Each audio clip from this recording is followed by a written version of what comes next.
Well, good morning. It's good to be in the house of the Lord today. Before I get lost in my thoughts, I want to be sure and thank Pastor Phil for giving me another opportunity to speak to all of you. This is a privilege for me, and I thank you for it.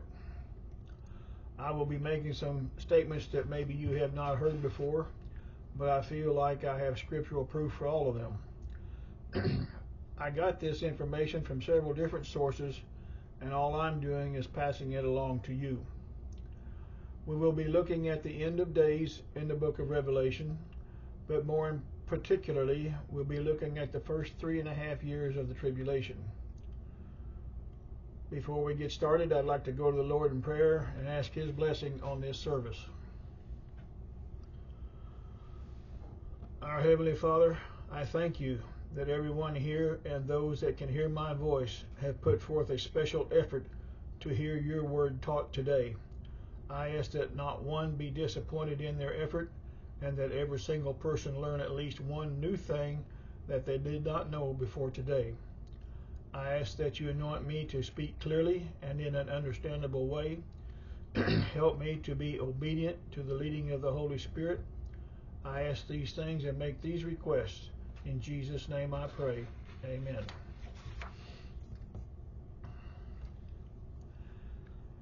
This lesson is intended to warn you about upcoming events that most of us believe are supposed to happen in our near future. It is a study of the 7 heads listed in the book of Revelation, and in order to study Revelation, I personally believe that you must start in Daniel. The first thought that probably comes to your mind is that you are saved, you are a Christian, and you will go in the rapture and will miss all this tribulation stuff. If that is the case, I'm glad for you, I'm happy for you. But this lesson is for those who do not know what to look for and will be caught by surprise. In other words, when it dawns on them what's taking place, it'll be too late. Now, before we start, I want to tell you a story about a man who had a vision. This is a true story. Get this out of the way. This is a true story. This man was a young preacher in his late 20s or early 30s, and at this particular time I think he lived in California. But this vision scared him so much that afterwards, every person he met, he would try to lead them in a sinner's prayer. You couldn't be in his presence more than about 5 minutes until he was asking you if you were saved, if you wanted to get saved. Now, I did not meet him until he was in his 80s. In fact, he is the one that gave me my study Bible. This Bible here, he gave me this, and it has made a total difference in my life. He gave it to me in 8/15 of 82, August the 15th of 1982. I've been using it ever since, and all my studies start right here with this book. Now his vision, like I said, I heard about the vision in 1982, and it happened maybe 30 years before that. Or 50 years, I mean. But anyway, I didn't hear about it until 1982. And the best I can remember of this is it went something like this. He said that you need to picture in your mind that you are on a high mountain overlooking a new freeway that is 12 lanes wide going one direction. That's 12 lanes going north, 12 lanes going south, but he's just looking at one direction. This broad highway crosses over a huge gorge that is the size of the Grand Canyon. In the bottom of this canyon, a river of fire and brimstone flows freely. The preacher told me that the highway was packed from side to side with people, not with cars, but they were all on foot, standing side by side, and they went from side to side on a 12-lane highway. Said they were walking in arm, laughing, carrying on, playing, having fun. They were having a wonderful time as they walked down this extra wide, newly built highway, very smooth, no potholes. This line of people went as far as the eye could see. You know, you get in some country where it's kind of a rolling hills, where it's up and down and up and down. This line went as far as you could see, and then it'd disappear for a little bit, and then it'd come up over a high spot, and it'd still be a line out there, still going on, going on, and going on. It just went forever.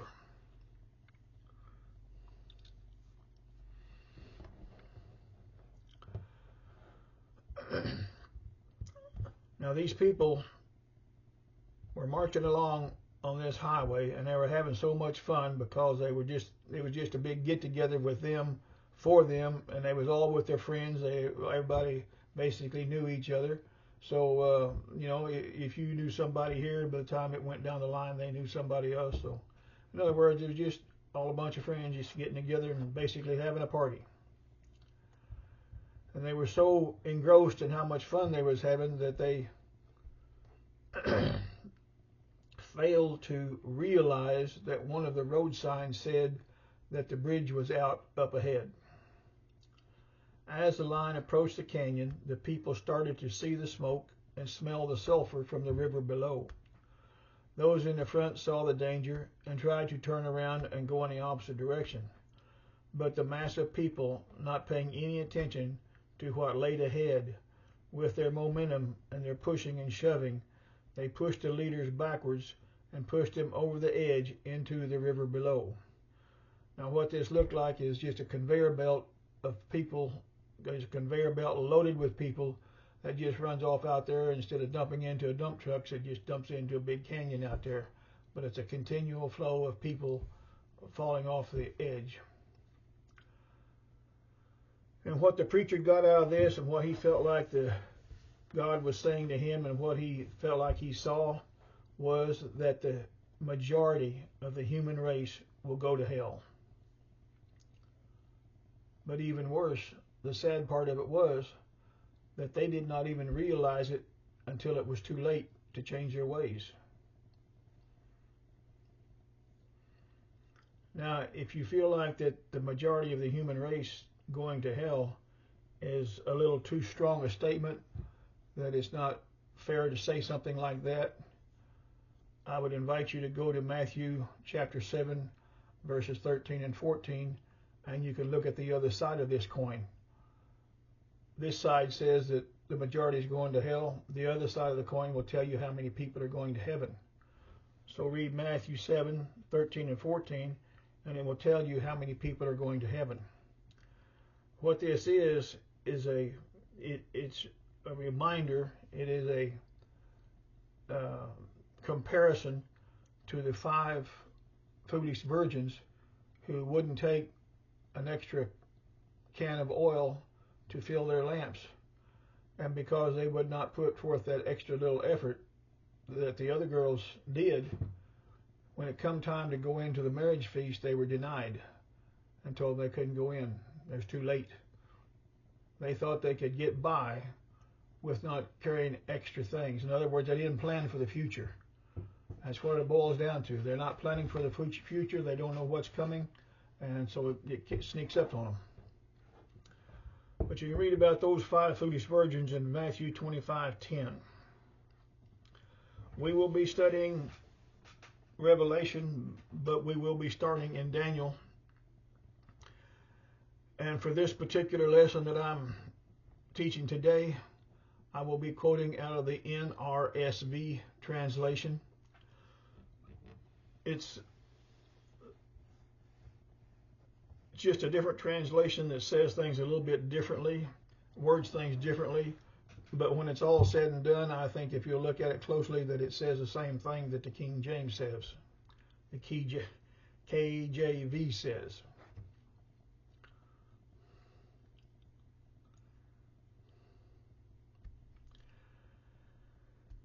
Nebuchadnezzar, king of Babylon, has a dream. Daniel chapter 2. When he wakes up, he discovers that he has forgot what he saw. After consulting with his magicians and advisors, he learns that no one can help him. What he's asking of them is, tell me what I dreamed, I forgot it.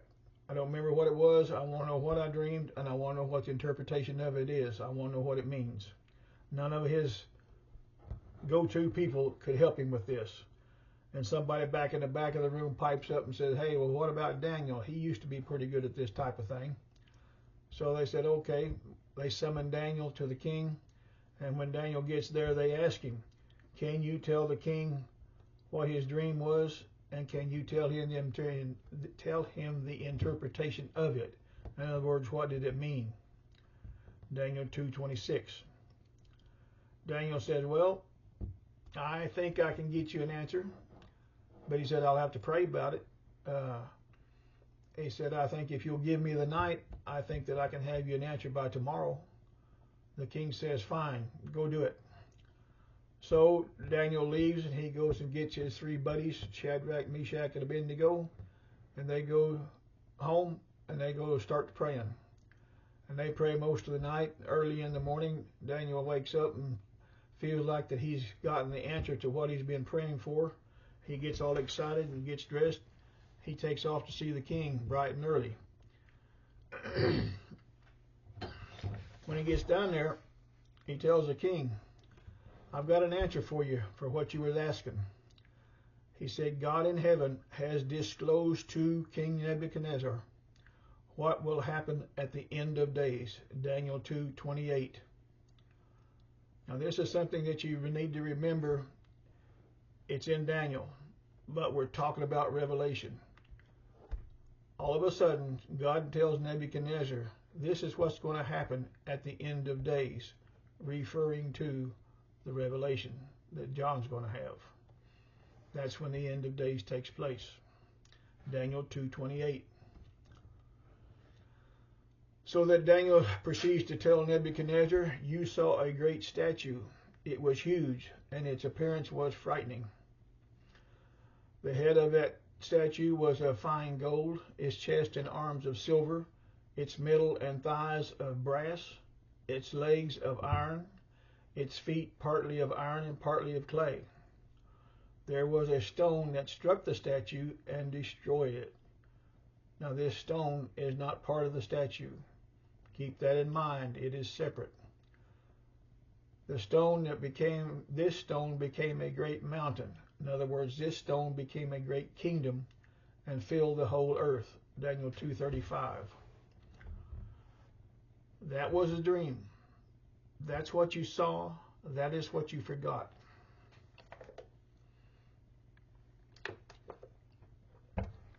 Now I'm going to tell you what it means. This is the interpretation to it. You are the head of gold. After you shall arise another kingdom, which is silver, which is inferior to yours, and yet a third kingdom of brass, and there shall be a fourth kingdom strong as iron. As you saw the fifth kingdom, which is iron mixed with clay, made up of 10 kings, its feet and toes were partly of potter's clay and partly of iron. It shall be a divided kingdom. The kingdom shall be partly strong and partly brittle. Daniel 2:38-42. The stone kingdom is not part of the statue. It will crush the 5 previous kingdoms of the statue and bring them to an end. This stone kingdom is the millennial kingdom of Christ. Daniel 2:44. This stone kingdom will crush the previous 5 kingdoms of the statue and bring them to an end. This hasn't happened yet. The millennial kingdom hasn't come yet. But this will happen later. Nebuchadnezzar saw how the stone crushed the iron, the brass, the clay, the silver, and the gold. Daniel told him, God has informed the king what shall be hereafter. The dream is certain and its interpretation trustworthy. Nebuchadnezzar was wanting to know, he is asking Daniel to ask God, after I'm dead and gone, what's going to take place here on earth? How are things going to run if I'm not here to run them? So he tells him that this is what's going to happen after you're dead. Now, the dream that you had is certain. All these things are going to take place. They're going to happen just like they said they were. and the interpretation that I gave you and told you how it's going to happen, that is very trustworthy. You can take it to the bank because that's the way it will develop and that's the way it will end. Daniel 2:45. Now, at this particular point, I want you to notice something. That Nebuchadnezzar is told what will happen at the end of days. That's still in our future. That's in Daniel 2:28. An angel told Daniel that he would disclose to him the interpretation of the matter. Oh, what's the matter? What's the problem? It is his vision of the four beasts out of the sea, Daniel 7:3. Gabriel says to Daniel, understand, O mortal, that the vision is for the time of the end, Daniel 8:17. Listen, and I will tell you what will take place later in the period of wrath, for it refers to the appointed time of the end, Daniel 8:19. This period of wrath refers to the tribulation. Seal up the vision, for it refers to many days from now, Daniel 8:26.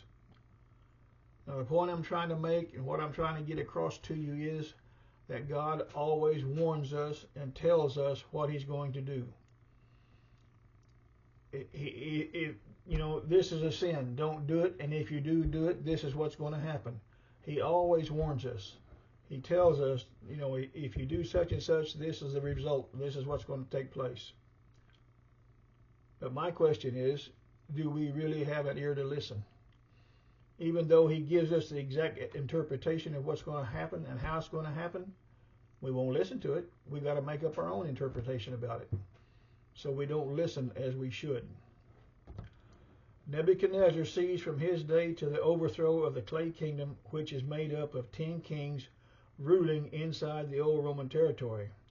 How are these 5 kingdoms going to be involved in the tribulation that takes place in the end of days, which is the end of this age? All of these kingdoms have fallen and are no longer considered world powers, except for the clay kingdom, which has not formed yet. Now let's go to Revelation 12, verse 3. There appeared another wonder in heaven, a great red dragon with 7 heads and 10 horns and 7 diadems on his heads. Now the time that this takes place is about 3.5 years before the rapture. The formation of the 7th head, made up of 10 separate kings, will be formed before the Antichrist starts his rise to power. It has to be formed because he has to come out of them. When the 7th head is formed, he must remain only a little while. This 7th head does not function very long. Out of the old Roman territory, 10 kings shall arise, and another shall arise after them. 10 shall arise, and then there will be an 11th king that will come out of them and after them.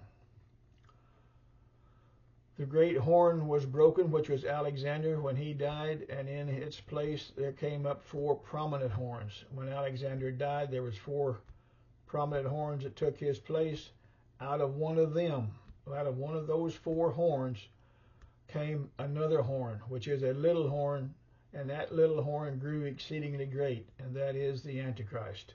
Find that in Daniel 8, 8 and 9. After the rapture, the beast out of the bottomless pit will be released, and he will help Antichrist rise up out of the 10 kingdoms, and will come from Antichrist will come from Syria, and after the rapture, it will take the beast and Antichrist almost 3.5 years to gain control of the other 3 kingdoms of the old Grecian Empire. And that old Grecian Empire was made up of Greece, Turkey, and Egypt. Now these are 4 of the 10 kingdoms of the 7th head. There's 10 kings, and 4 of these kings will be accounted for right here. And they will make up the old Grecian Empire that Alexander had.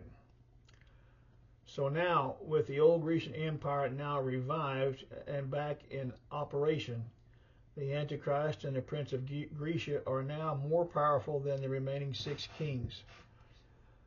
The only thing they can do is give up and give all their power and authority to the Antichrist at mid-tribulation. With Antichrist now running the old Grecian Empire, he is more powerful than any one of these 10 kings. They can't fight him individually. Even if they was to buddy up and take 2 or 3 of them and try to come against the Antichrist, he is still too powerful for them, and he will still defeat them. So they decide it's better for us to not commit suicide, just to give our power and authority to him, and we will live to fight another day. So it says there is a red dragon. Who is this red dragon? The red dragon was cast out, that old serpent called the devil and Satan, which deceives the whole world. That's Revelation 12, verse 9. Verse 9 clearly tells us that Satan is the dragon. Satan is the one that deceives the whole world. The whole world lies under the power of the evil one, 1 John 5:19. The devil showed Jesus in an instant all the kingdoms of the world in Luke 4, verse 5. And he said to him, "To you I will give their glory and all this authority, for it has been given over to me, and I give it to anyone I please." Luke 4:6. Satan is in control and rules these 7 heads because all of them wear his diadem of authority and power. What is a diadem? What are they wearing? It's just simply a headband that tells them, or tells everyone, that will have some kind of an emblem on it, a number or name or something that says that they work for the devil and that they are they are high up in his organization. So who are the 7 heads? Nebuchadnezzar sees 5 of the 7, and they go all the way to the millennial kingdom. He sees Babylon, the Medes and the Persians, Greece, Rome, revised Rome, made up of 10 kings. He does not see the Antichrist kingdom, which is the 8th kingdom, but he does see the stone kingdom, which is the 9th kingdom. And this 9th kingdom is not part of the 7. Now Daniel mentions the Antichrist kingdom as the 8th head, but Nebuchadnezzar did not see this. He was not aware of the 8th kingdom. He saw the 7, or he saw the 5, but he was not aware that there was an 8th one. But Daniel knew about it, and Daniel alludes to it and mentions it when he says that the 10 horns out of this kingdom, the 10 horns out of the Rome, are 10 kings that shall arise, and another shall arise after them, that being the Antichrist, and he shall subdue 3 kings. That's in Daniel 7, 23 and 24.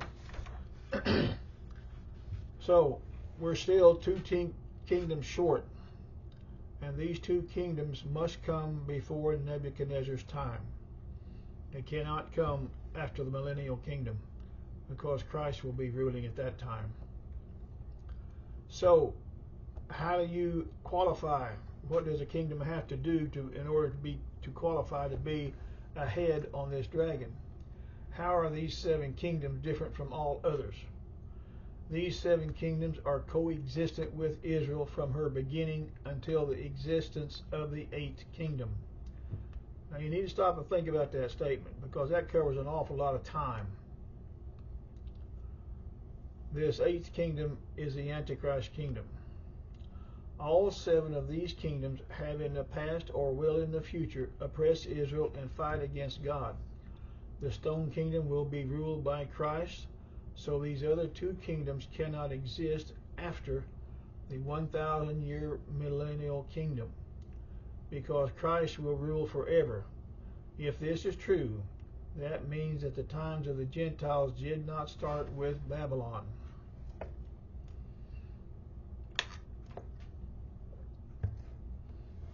So if the times of the Gentiles did not start with Babylon, who did they start with? Who was the first kingdom to oppress and mistreat Israel? Who did that before Babylon did? We find that Egypt is the first kingdom to oppress and mistreat Israel. this starts the times of the Gentiles. So let's put it this way. Exactly when did the times of the Gentiles start? Can you narrow it down just a little bit more? If you remember the story of Jacob in Genesis 46, where that Jacob and his family was living in Canaan, and there was a famine, and they ran out of food, so he sent his boys down to Egypt to get some corn. They had corn down there. Joseph has already been sold into slavery, and Joseph is already in Egypt, and Joseph is second in command. Joseph is running Egypt. He is controlling what's going on down there.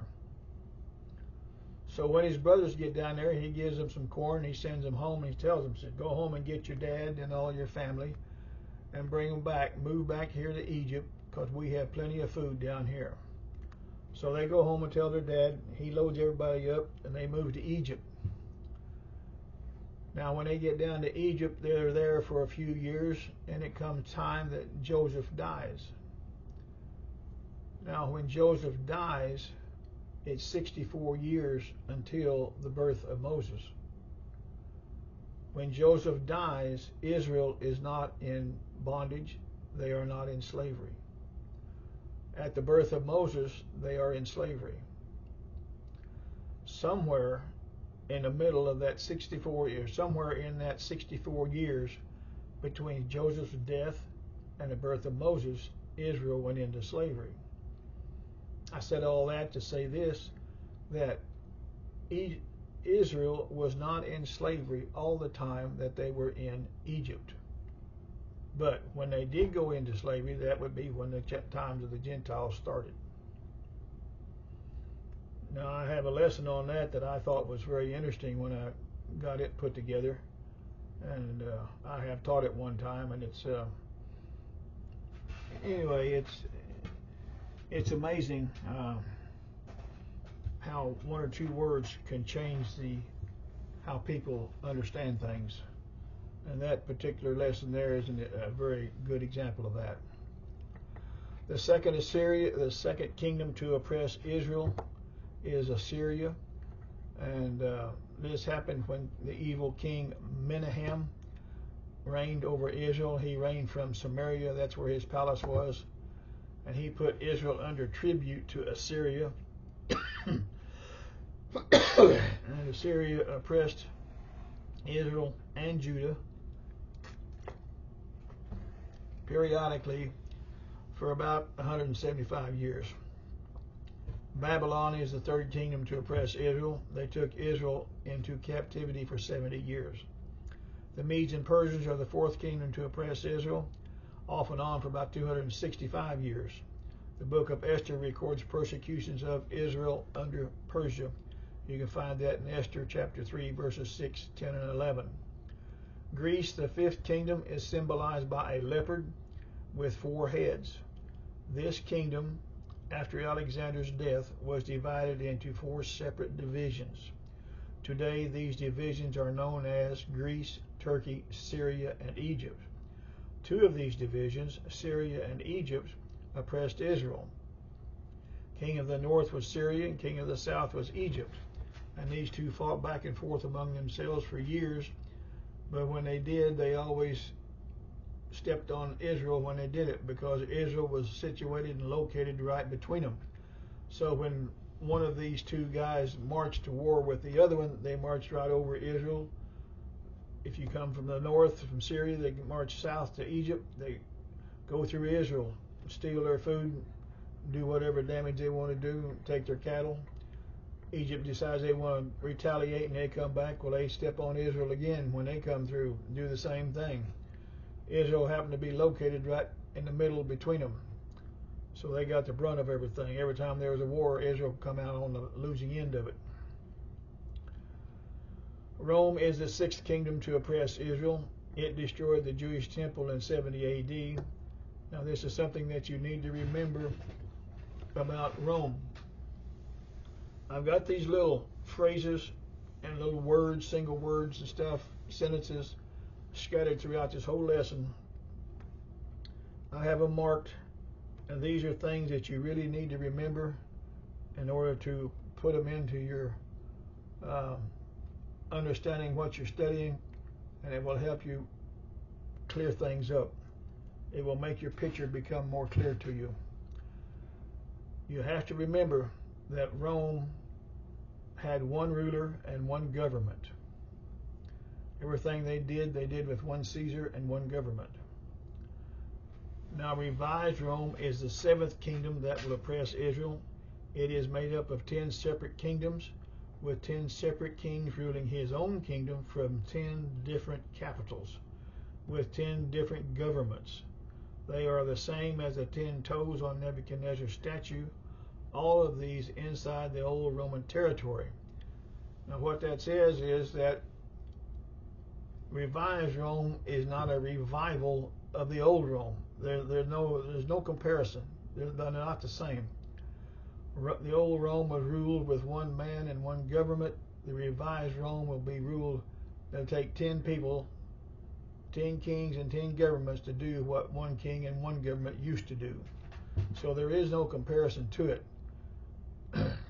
It's not a revival. It's just a revision. Something similar but not identical.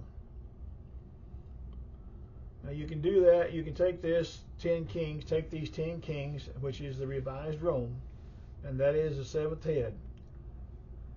Or you can call this seventh head the iron mixed with clay kingdom. And you can start there, and working our way backwards, we find that the iron kingdom is Rome, the brass kingdom is Greece, the silver kingdom is the Medes and Persians, the gold kingdom of Nebuchadnezzar is Babylon. They are all destroyed in the end of days. How can this happen? How is this going to be? It says very clearly that's what's going to take place. We know that Egypt is the first kingdom to oppress Israel after Israel is formed. This starts the times of the Gentiles, with Assyria following Egypt, plus the 5 that Nebuchadnezzar saw, makes 7 kingdoms that will have existed when the tribulation starts. Satan has been the ruler of 6 of these kingdoms in the past. He will be the present ruler of the newly formed 7th head, consisting of 10 separate kings. They all wear his diadem of authority. These 7 kingdoms could not destroy Israel before the rapture took place. So, after the rapture, Satan gives all his power and authority to the Antichrist and basically says, you try it a while, see what you can do. The 7th head will exist only about 3.5 years before the rapture. Satan never ruled over these 10 kings separately. He did rule over these 10 kings as a single head. That is why they did not wear his diadems. Now, I've been talking about diadems quite a bit. Let's see what they are and why they are so important.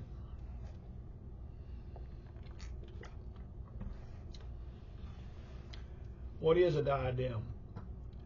It was the kingly ornament for the head, and especially the blue band marked with white, used to bind on the turban or tiara of Persian kings.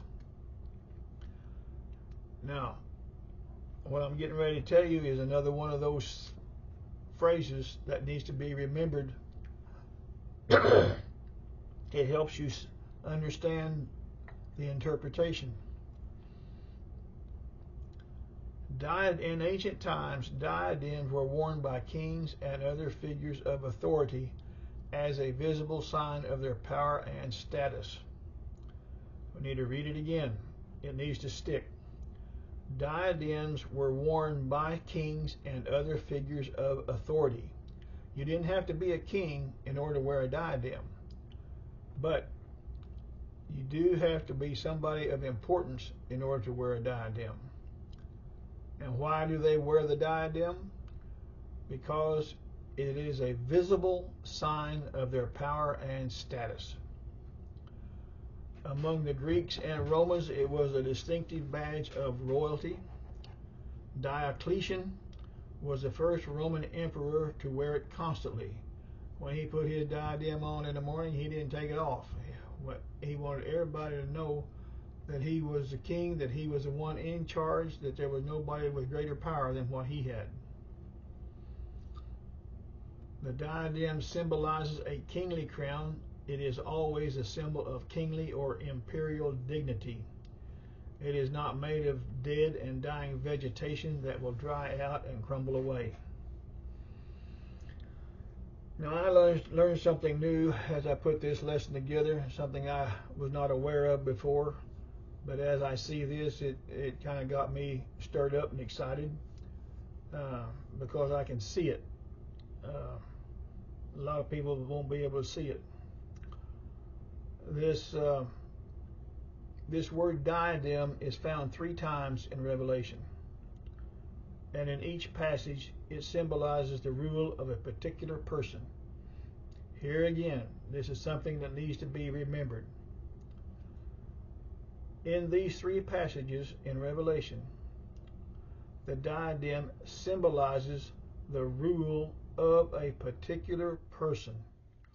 Whoever's wearing that diadem is ruling something. Whoever wears it is ruling somebody. He's in charge of something. Now, if you go back to Revelation 12, verse 3, the great red dragon, which we know was Satan, he had 7 heads and 10 horns and 7 diadems on his heads. Notice that it says that Satan had 7 diadems and then 10 horns. Heads are listed first. Then you go to Revelation 13:1. It says the beast, which is Antichrist, having 10 horns and 7 heads, and on his horns were 10 diadems.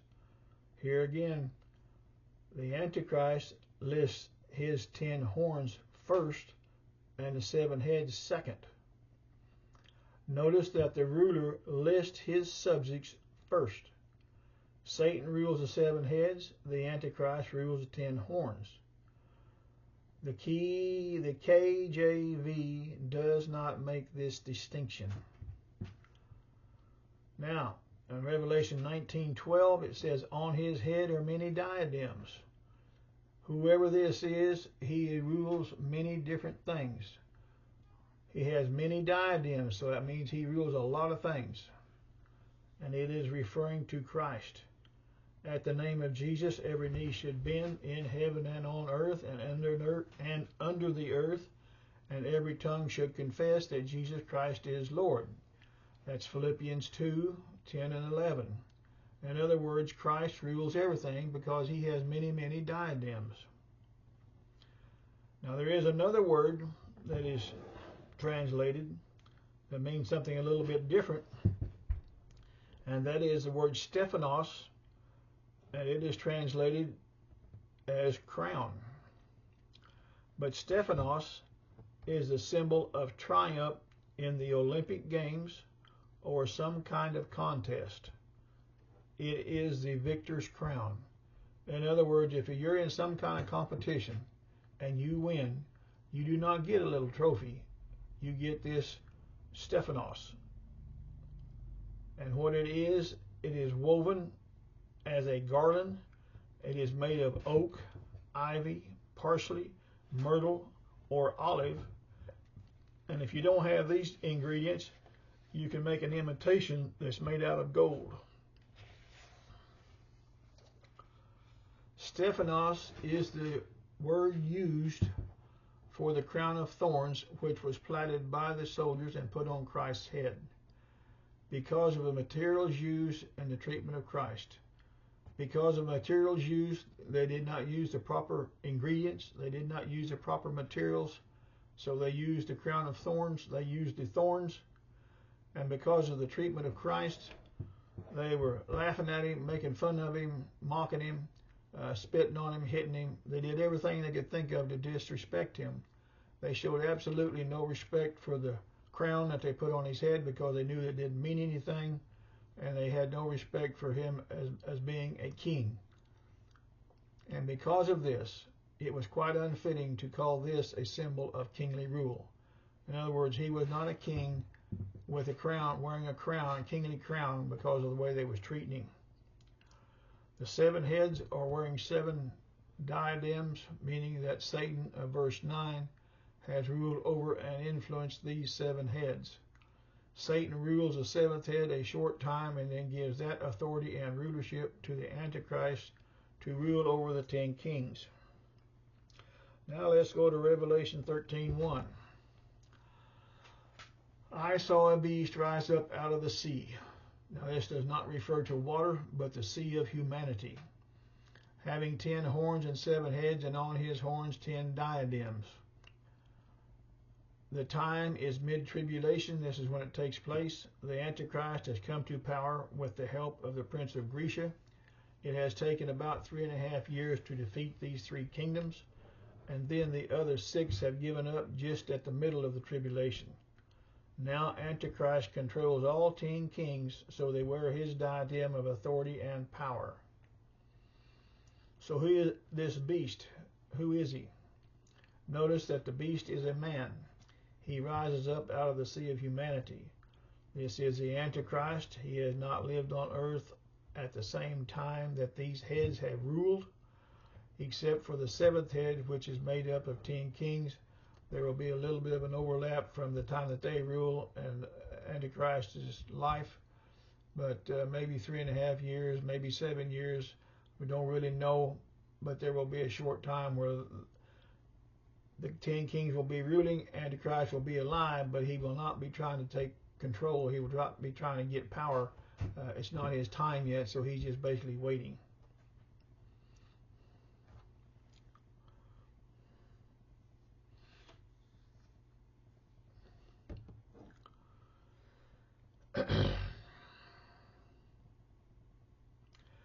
The 10 horns, what do horns mean?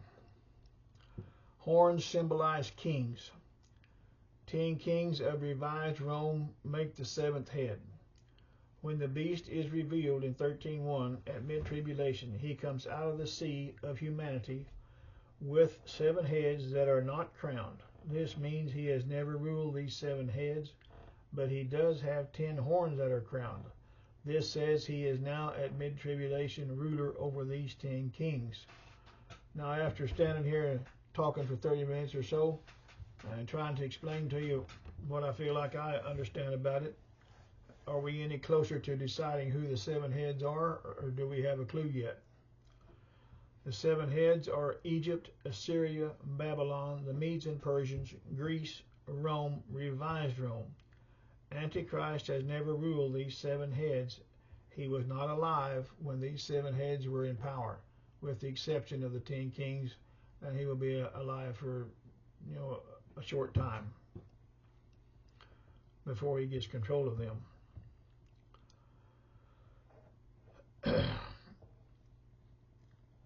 The 10 diadems on the 10 horns. When he rules these 10 kings, that means he also inherits all the territory of the previous 7 heads, because these 10 kings were ruling all the territory that the previous 7 heads ruled.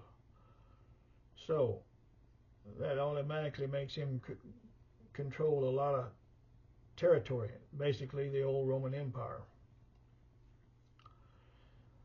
This beast appeared like unto a leopard, but it had the feet of a bear and the mouth of a lion. Daniel tells us that a leopard was given dominion over a lion and bear. The leopard, which represents Greece, was given dominion over the lion, which was Babylon, and the bear, which was the Medes and the Persians. Daniel 7, verses 4 to 6.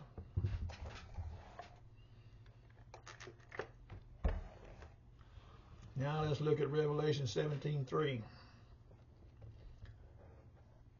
Daniel is talking to an angel, and that angel comes and gets him and takes him off in the wilderness to show him something. When he gets out there, Daniel sees a scarlet beast, and it has 7 heads and 10 horns. But Daniel is totally bewildered. He don't know what to think about it, don't know what it is. The angel tells Daniel, I will tell you the mystery of the beast with 7 heads and 10 horns. This is so important. Revelation 17:7. I will tell you the mystery of the beast with 7 heads and 10 horns. After I get through telling you, there will not be a mystery. Once I tell you what the interpretation is, you will know. And because you're writing it down, everybody else will know. I'm going to take away the mystery because I'm going to explain it to you. All you got to do is believe what I tell you. In other words, the interpretation is trustworthy. That puts us right back to Daniel 2:45. The dream will happen just like I told you it would, and the interpretation is trustworthy. This interpretation will be just as trustworthy. You can believe it. You don't have to add to it. You don't have to dream up your own version of it. Just believe the way it's written. So the angel says, the beast that you saw was and is not.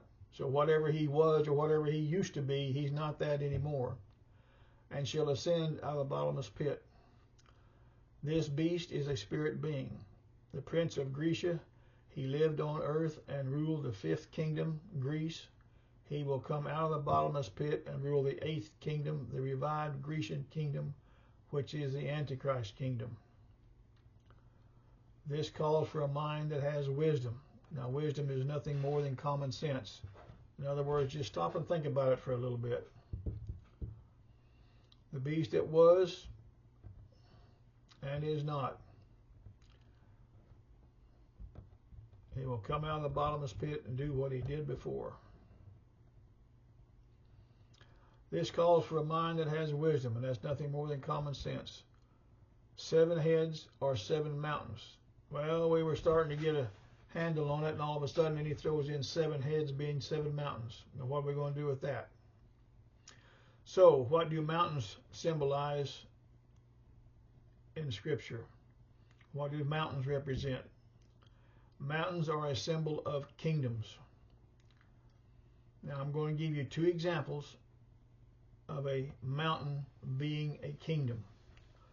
The stone that struck the statue and became a great mountain, became a great kingdom, and filled the whole earth. Daniel 2:35. I am against thee, O destroying mountain, saith the Lord. I will stretch out mine hand upon thee, and make thee a burnt mountain. Jeremiah 51:25. This is Nebuchadnezzar that is talking about, and it's talking about him being a destroying mountain where he goes out and destroys and conquers everybody else. Well, now comes his turn that he has to be destroyed, and he will become a burnt mountain, a used up mountain. The stone will crush the 5 previous kingdoms of the statue and bring them to an end. The stone is the millennial kingdom of Christ. It has not happened yet, so these kingdoms are not crushed yet. This stone kingdom is the millennial kingdom of Christ, which lasts for 1,000 years. Daniel 2:44. Now, according to the Revised Version of the Bible and many other translations, such as the New Revised Standard Version, the English Standard Version, the New American Standard, the Amplified Bible, plus many other translations, these 7 mountains also are 7 kings. Now, I know I've asked that everybody learn at least one thing today, and I want you to learn one thing. But right here, if you can learn this, these 7 mountains also are 7 kings. If you can remember that word also, make that stick in your mind. If you can remember that these 7 mountains are 7 kings, you're going to be so far ahead of anybody else that's studying this scripture, you're going to surprise you.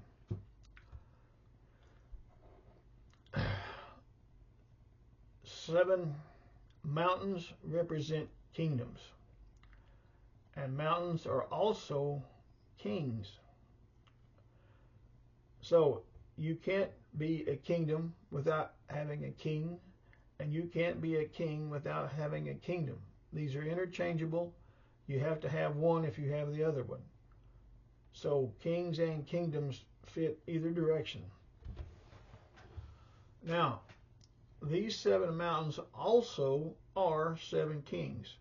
Of these 7 kings, of whom 5 have fallen, 1 is living and the other has not yet come. This is John writing. Egypt, Assyria, Babylon, the Medes and the Persians, and Greece have fallen. I guess that's not John, but it's the angel talking. These 5 have fallen. Rome, the 6th, is in power in John's day. The 7th has not come in John's day, and it has not come in our day. And the beast that was and is not, even he is the 8th and is of the 7. The prince of Grecia, who ruled Greece, the 5th head, through Alexander. That's what he was. He will ascend out of the bottomless pit. He's not right now because he's confined in the bottomless pit. He is not active. He's not doing anything. But he will come out, but that's because he's not. He will come out of the bottomless pit and rule the revived Grecian Empire. He will rule what he used to rule with Alexander. And it will be made up of Greece, Turkey, Syria, and Egypt, which is the 8th head, and he will rule this through the Antichrist. Now this is what you have to keep in mind. I heard that's not too awful long ago somebody say that the Antichrist is the one that comes out of the bottomless pit. It's not. It can't be. It's impossible. This cannot be the Antichrist that ascends from the pit because he was not alive when Alexander was in power.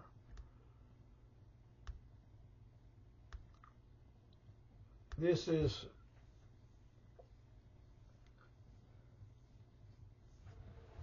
a healthy diet for all of you, I think.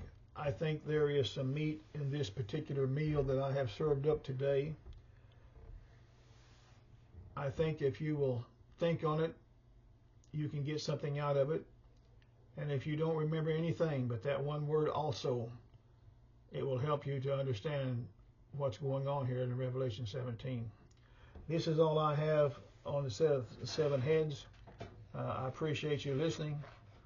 I thank you for not throwing rotten tomatoes and rotten eggs. I hope everybody got at least one thing that they can remember. Thank you very much for listening. Woohoo! 52 minutes.